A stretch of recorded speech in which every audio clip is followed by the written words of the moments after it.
لا تدركه الأبصار. Bro, that's, I ain't gonna lie, this is scary. The seven heavens is the ring, and the kursi of Allah is the Sahara Desert. After the kursi of Allah, you have the arsh of Allah. وَكَانَ أَرْشُهُ عَلَى What the hell? Whoa. Alright, the throne of Allah. This sounds interesting. The throne of Allah. I'm very intrigued. Let's see what it has to talk about.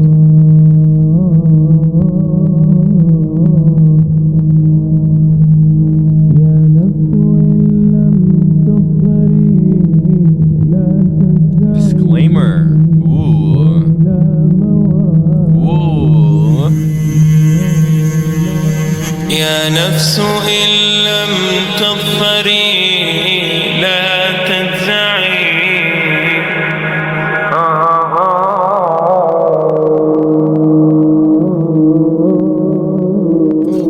All the praise is for Allah,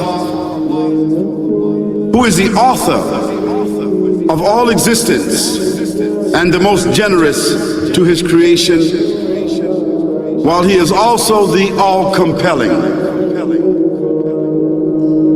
He is the only one worthy of our worship, having no partners, no associates, no sons, no daughters, no one whom he must consult, and no one or anything which has any comparison with him.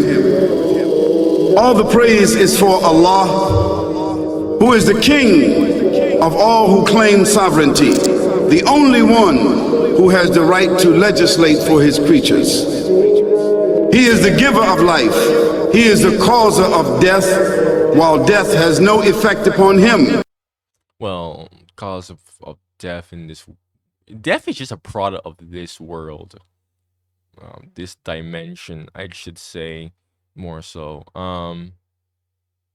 Really and truly, death doesn't really make sense in the grand scheme of things. Because I was thinking about that. I was like, wouldn't it make sense if, like, you see this, like, you see how this can last forever? This piece of material lasts forever. I was like, wouldn't it make sense if, like, everything was like that? And it is. It is like that. Just not here. So, freaking God had to put us in a freaking temporary body because people decided to do stupid things on the other side, unfortunately. I saw a guy who was talking about death the other day on TikTok. And he was talking about how death is actually great. And death is just a part of life. And death is freeing. And he basically said, and this is, I actually 100% agree with this. He was like, death is, you're like free from this body because your soul is trapped. Like everything about you is like, you're literally trapped in this vessel, aka your body, and you can't, you can't escape it. And that's the whole point of death, to release you from this body. It's like being stuck in a cell. You can't, escape it. So he was like, death is actually quite free. And he was like, this is why I love mental people. A lot of these people who are mentally insane, like unironically mentally insane, who are like insane and just like absolutely go mad, just end up offing themselves, right? Because it's like that's the only way for them to escape. Like their soul is trapped in this in this cell that is completely not working right. You know what I mean? So they, the only thing that they can do is just off themselves to get that peace. So Because he is the ever-living, the self-subsisting, the eternal and the only absolute. All the praise is for Allah, who has power over all things, and there is in reality no power and no strength, no influence to cause benefit or detriment except through him. It is he who created this complex world, the seen and the unseen, the evident and the speculative, the earth and all that is on it, and everything that is in it. yeah, And this is the hilarious thing with science. Science like to talk about, oh, science, brah. Oh, but science only explains God's work. That's all science can do. Nothing more, nothing less. So whenever I hear these people say, oh, but brah, science, brah, I'm like, great, you're explaining how God put all this together. Cool. The scientists can't even disprove if God is real. Why the hell would I even bat my eye to science? Even like legitimate scientists themselves, like, they can't rule out God. They can't. Intellectually speaking, you can't rule out that God doesn't exist. This is why whenever I hear these people who like to say, oh, but science, bro, I'm like, do you realize that scientists themselves physically can't rule out that God exists? I mean, that God doesn't exist. Like, they can't. Because what does science like to work based on? Evidence, right? Evidence. And hilariously enough, there is more evidence to prove that God is real than there is to prove that he isn't real. Yeah. It is more easier to argue that God is real than it is to argue that he isn't real. So, I swear, this is why I'll never understand how atheists exist. I'll physically never understand it. It's like ignorance to a whole different level, bro. I saw a comment on TikTok the other day of somebody from freaking Norway, and he was like, "Oh yeah, we in Norway we stopped believing in magical friends after kindergarten," referring to religion and God. I'm like, that's such an ignorant statement to make, because clearly you haven't read anything for the Abrahamic religions at all, like like nothing at all. No Bible, no Quran, no Torah, no anything. And then you want to talk a whole bunch of nonsense. It is he who sent his messengers and prophets, alayhimus salam, with the common message of strict monotheism, which simply means that there's absolutely no one worthy of worship, no one worthy of our obedience except the Almighty, the One, the Absolute, and who has no partners. The earlier messages. So again, I talked about this many times. I said this plenty of times. I believe that God exists. I believe that there's just simply sub gods, gods that are below him. I just simply believe that God is the ultimate God of all gods, and that these sub gods also worship the ultimate God, if that makes sense. So I don't really want to talk too much about that here, because I've said why I believe that these other gods exist, because I've already give my inferences and details. So yeah. Which changed the world in the area in which the prophets were sent. Those messages we know have changed, and even the prophets who brought them, their names are now lost. We just know in general because Allah told us in the Quran, وَلَقَدْ بَعَثْنَا فِي كُلِّ أُمَّةٍ رَسُولًا أَنْ يَعْبُدُوا اللَّهَ وَاجْتَنِبُوا الطَّاغُوتَ. I've sent to every nation a messenger calling people to worship Allah alone and to avoid the worship of false gods. Yeah, and even then, it's still the way how Islam interprets God. It's still the same as what I believe God to be. Like, you worship him only. Like, you don't worship the other gods. And the reason why I say I believe that these other gods exist is, again, the whole English definition of a god, right? What is the English definition of a god? It's just the fact that English is a weird language. So people kind of misidentify what is a god and what isn't a god. But anyways, This essential message has been preserved in Islam in a way that it was never preserved before.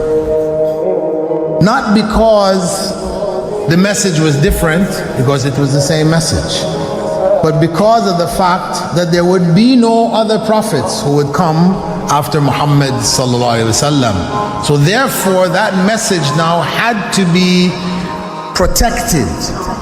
It had to be preserved in a way none of the earlier messages were preserved.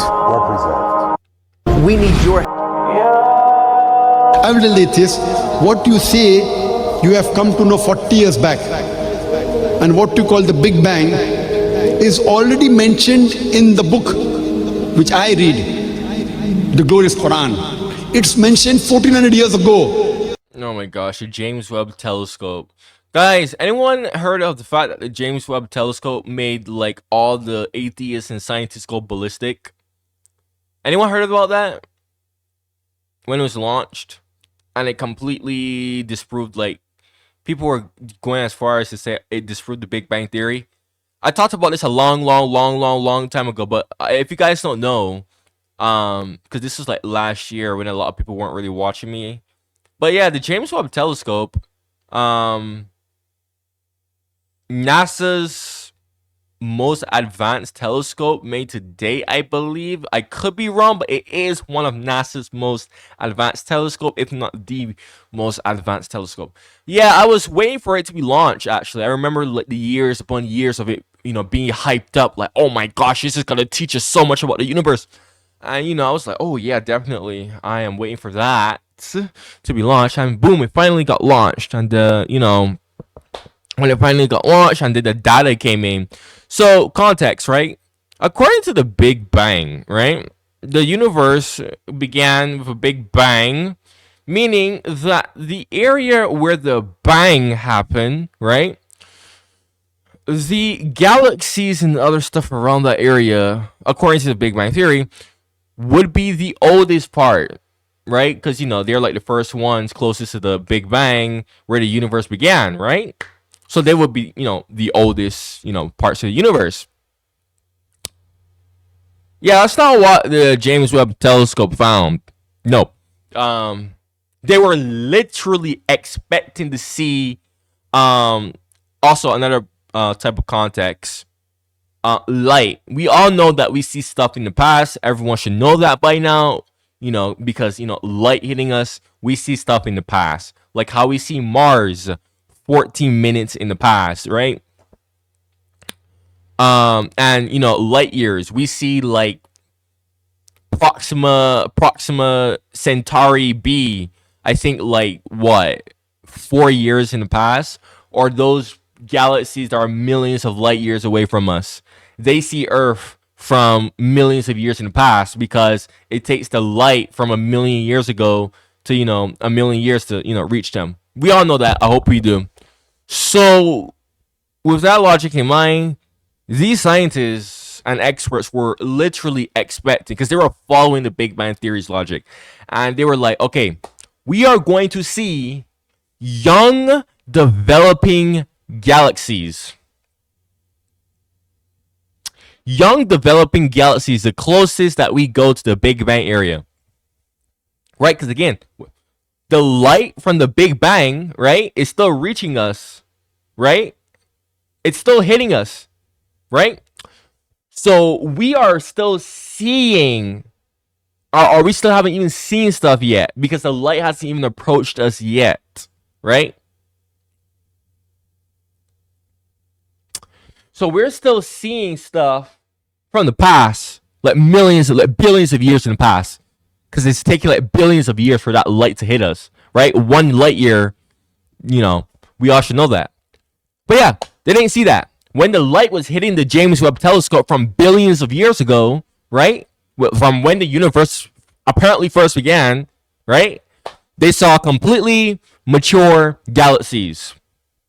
Completely mature. Fully formed, fully developed, nothing developing at all, no sign of anything that the Big Bang was saying, like nothing. This caused a huge uproar. I remember seeing so many people were. You could go type this up: Big Bang Theory debunked James Webb Telescope. I remember seeing so many people like, "Oh my God, this is like madness!" Like the Big Bang Theory. This completely just threw the whole Big Bang Theory out the window. And I was like, "Oh wow, so shocker, so shocker." Not surprising, shocker. Yeah. And all the people were coping and saying, "Well, it doesn't really." Wait, I haven't used this in a long time, actually. Hold on a second. Well, it actually doesn't really debunk the Big Bang Theory. It actually modifies it. Okay. But yeah, that was fun to read about. I'm very surprised that everyone stopped talking about that, because that was a big deal. So yeah. In Surah Anbiya, chapter number 21, verse number 30, which says, Avalam yaral lazina kafaru. Do not the unbelievers see anna samawati wal arda kanat ratkan fataqnahuma, that the heaven and the earth were joined together and we clove them asunder. What you're talking about, the Big Bang, I try and imagine compressing a spring. I push it closer and closer and closer together, so it's smaller and smaller and smaller, and I've stored a tremendous amount of energy in that spring, and when I let it go, it bursts out, it bursts out, it bursts out. the creation of the universe, I don't really believe in the Big Bang, to be honest. I don't. which you came to know 40 years back, is already mentioned in this The Big Bang has so many flaws in the theory. book, the glorious Quran, 1400 years ago. Who could have mentioned that in the Quran? So the atheists will say, maybe someone wrote, maybe it's a fluke, maybe it's a guesswork. A human being, regardless of who they are, or where they are, or what they do, will have this curiosity. They'll want to know, why am I here? How did I get here? And do I have a purpose? And if so, what is it? The only one who would really be able to answer that question would be the Creator himself. If there is a Creator, it would be up to him to tell us why we were created. Yeah, we were all put here as a freaking test because the freaking devil went and ruined everything. Like 1/3 of heaven went and freaking joined the devil too. So freaking God had to freaking make sure that we're all not shit. And I talked about this, but I'm just giving a summary. It shows. It shows. I mean, look at how awful people are in the world. The amount of cruelness that I've just witnessed. It's like, ugh, no wonder why God put us here, man. Like, oh my God. Not only that, but like, no wonder why God doesn't want to freaking touch this world, man. What he expects from us and what this life is really about. Allah has shown the people from the time of Adam until right now, has shown the people what he wants from them. And it's a very simple thing. And that is that worship be for him alone without any partners. In fact, we know this life to be a test from Almighty God. That's why we're born, and that's why we die. Because there has to be a beginning and an end for us to be tested on. The next life, after this life, no one will ever die again. A bad person or a good person. Both are brought back, and they continue to live in the next life, either in good shape or not so good shape, depending on how they did on the test. The worship of the God of Abraham. That was what was taught by these prophets. The Lord of the earth. Before he continues, no, those people are gonna not. You see, I wouldn't even say die, because when you're dying, you're just being released from this body. We already talked about that earlier in the video. No, those people are just gonna cease to exist. I mean, if you believe in the Quran, you won't. I guess you have a different interpretation. But I'm just going from the Bible's perspective. They're going to be thrown in the lake of fire, going to be tortured for like 1,000 years, I believe. And those 1,000 years are going to feel like 1,000,000 years or like just a long time, guys. And then they're just going to cease to exist. Yeah. So, Yeah, that's worse than death. That's like a whole lot worse than that. I mean, is it really though? I was talking to my brother about that, who's going to be coming on this channel soon. I was talking, I was like, is that really worse than death? I'm like, well, what's the point of punishing them? You know, making them cease to exist? Because when you cease to exist, you don't even know anything that happened. You don't even know anything that happened to you. You don't even remember anything. You can't even. You're not even aware that you're around. So it's like, what's the point of torturing you? Which is why the Quran version would make a whole lot more sense to me, in my personal opinion, where it's like the bad people would also live forever, but they will be tortured forever. That makes a lot more sense because, well, even on Earth, when people are getting tortured, what do they say, bro? Just end it, right? Because at that point, it's like, yeah, I would rather just not be here anymore.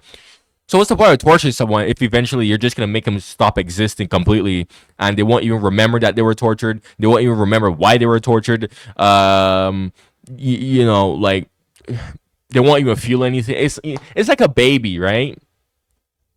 A baby like forgets everything when they're born. Even like painful stuff, like extremely painful stuff. Which is like super controversial thing because some people are like, oh, you could do like some painful procedures on babies because they're just gonna forget about it, so it's not really going to affect them. But the logic is the same.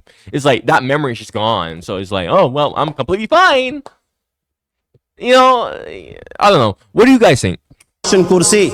We're talking about the Lord of the worlds. Alhamdulillah Rabbil Alameen. We're talking about the Lord of the entire universe and beyond.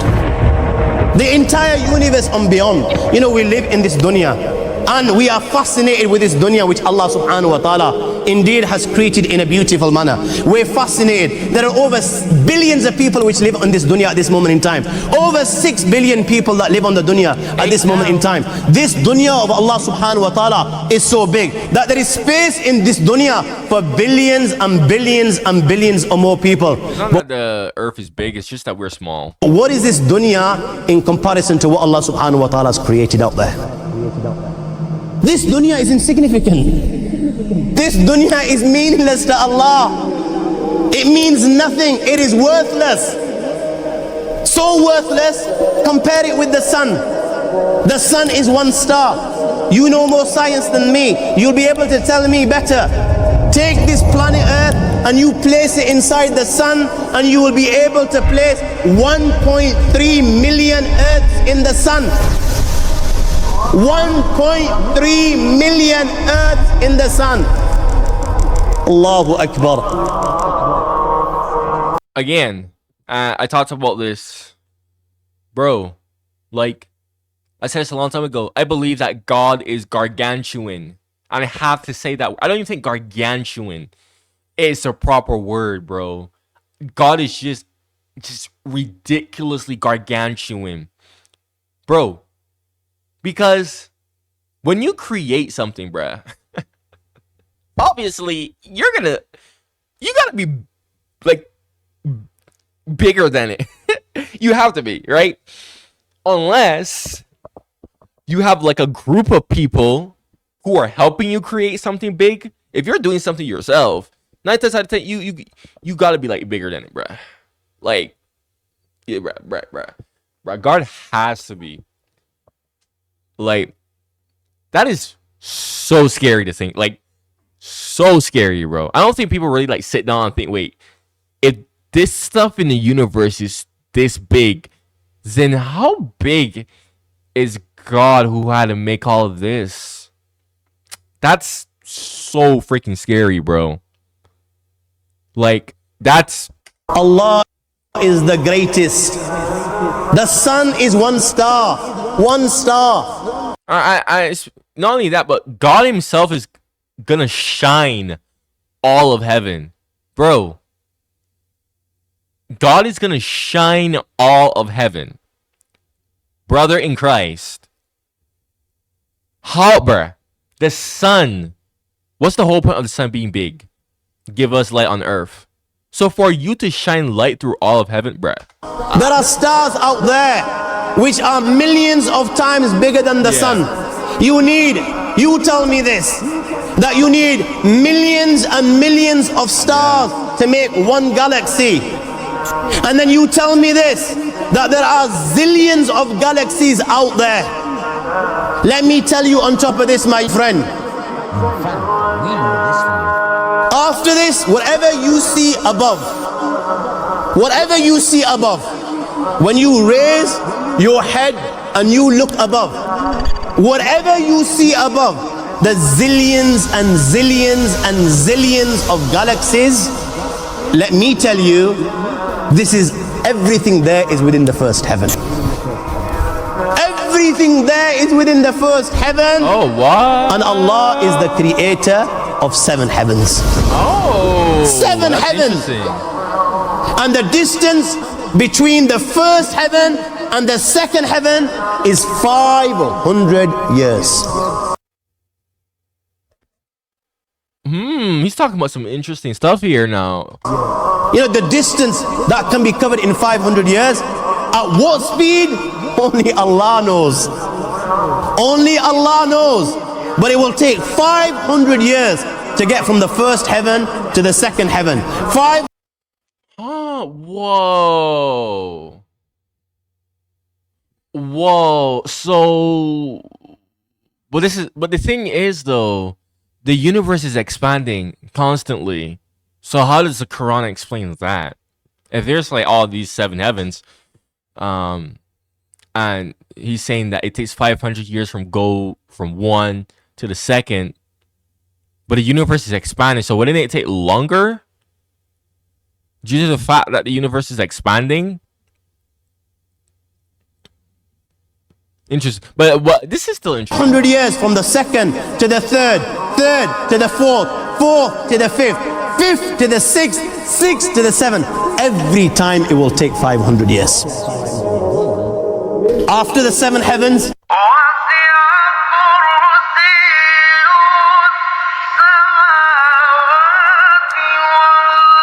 وَسِعَ كُرْسِيُّهُ السَّمَاوَاتِ وَالْأَرْضِ. You all read the Ayatul Kursi. You all know the Ayatul Kursi. After this, you have the Kursi of Allah. You have the chair of Allah subhanahu wa ta'ala. You know these 7 heavens that we've just talked about. In comparison to the Kursi of Allah, they're non-existent. They're meaningless. Rasulullah sallallahu alaihi wasallam has given an example in a hadith just to give us a little bit of understanding with regards to the 7 heavens in comparison to the Kursi of Allah. Take a ring from your finger, take it off, the small ring that you have, and place it, let's say, in a desert, the Sahara Desert. It's the biggest desert in the world. You know that ring that we take off from our fingers and place it in the Sahara Desert? What comparison is in between the ring and the Sahara Desert? Nothing. The 7 heavens is the ring, and the Kursi of Allah is the Sahara Desert. After the Kursi of Allah, you have the Arsh of Allah. وَكَانَ أَرْشُهُ عَلَى الْمَاءِ. What the hell? Whoa. You have the Arsh of Allah. Again, Rasulullah has explained, so just so that we can understand. Take the ring, place it in the desert. This time, the ring is the Kursi and the Arsh is the desert. What is the Kursi in comparison to the Arsh of Allah? Nothing. Then you have angels. Honestly, that's such a good way to explain like how gargantuan, how absolutely big the universe is, bruh. Good luck finding that ring. Good luck finding, like, it's there, but good luck finding that, bruh. Which carry the Arsh of Allah. Their heads are in the 7th heaven and their feet are in the lowest earth. My friends, then you have the Lord of the Earth and Kursi. Bro, that's, I ain't gonna lie, this is scary. Like, this is scary, like, just realizing how big everything truly is. And, like, factoring, like, how big God, like, that's, bro, that's scary, bro. Like, I remember I watched a video, a YouTube short, where it was a man reacting to planets if they replace the position that our moon is in. So you know how we see the moon in the sky, and instead of the moon, it was like said planets like Saturn, Mars, all the planets in our solar system, right? And when it showed what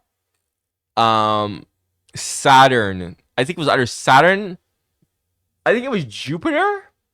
It was one of the big ones, one of the big planets. I think Jupiter or Saturn. And the man was like, yeah, I would not go outside.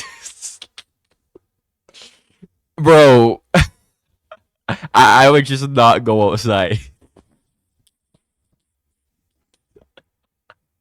Cause bruh, and it's like it's so real because bro, like anything big, just too big, that's scary. Like that's really like even if it doesn't do anything, like the fact that it's just big as hell, it's just scary. You know, like, I don't know if I'm like the only person who feels like that. That's why I'm like really like hearing this, bro. I'm like, that is really scaring me. Like that is really scary, bro.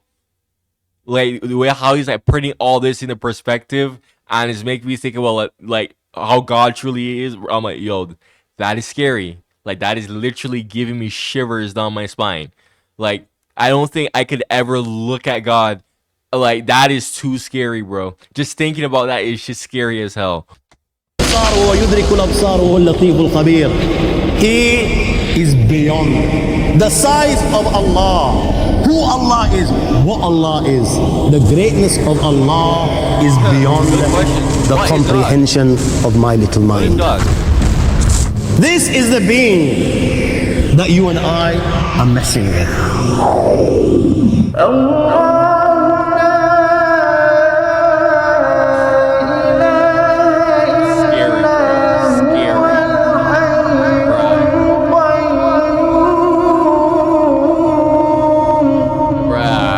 Yo, that just like that makes me really scared, God,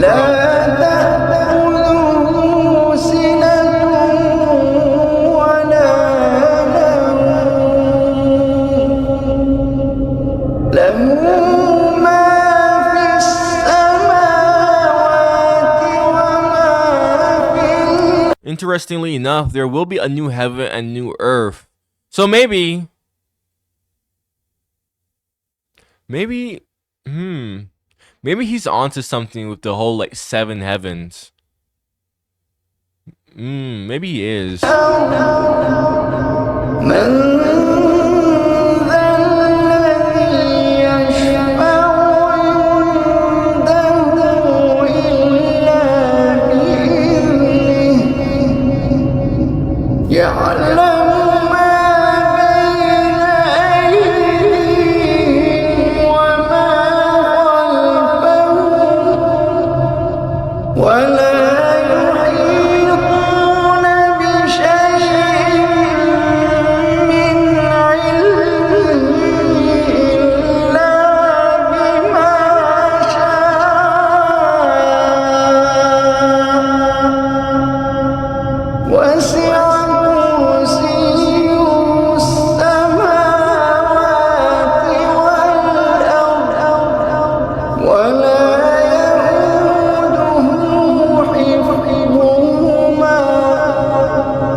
Great video. If you made it all the way here, you like what I have to say, you like my reaction, definitely subscribe. This video was a suggestion to me. If you know any other videos like this that you know I would definitely love to react to, that you would love to see my reaction to, comment it in the comments below. Eventually, I will do it, guys. Excellent video, excellent reaction, man. Turn the bell notifications on. Check out my other reactions like this. I have plenty at this point on my channel, man. Stupendous stupendous video reactions, man. Check out my channel membership for 99 cents a month. If you are active viewer, I say active viewers only, people who constantly binge watch my videos, it's for them. Okay, guys? It's for them. Not like, you know, regular, like, first come, first, like, only type of people. No. Active viewers, check out the channel membership for only 99 cents a month. Thank you for watching, and goodbye.